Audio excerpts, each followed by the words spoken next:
श्री स्वामी समर्थ. जय जय स्वामी समर्थ. माहेर. माहेर तेव्हा सुंदर वाटते जेव्हा आई हक्काने विचारते, जेवलीस काय ग? आणि सासर तेव्हाच आपलं वाटतं जेव्हा नवरा प्रेमाने, काळजी करू नकोस मी आहे ना. कारण स्त्रीला सोने नाणे नको असते, तिला फक्त 2 माणसे हवी असतात. ती म्हणजे एक जी आपलं सदानकदा मन जपत असते, समजून घेत असते, ती आपली आई. आणि एक आपला नवरा जो आपलं मन जपून ठेवतो. श्री स्वामी समर्थ.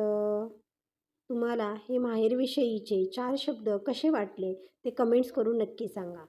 आवडले असल्यास लाईक करा, सबस्क्राईब करा, शेअर करा. माहेर.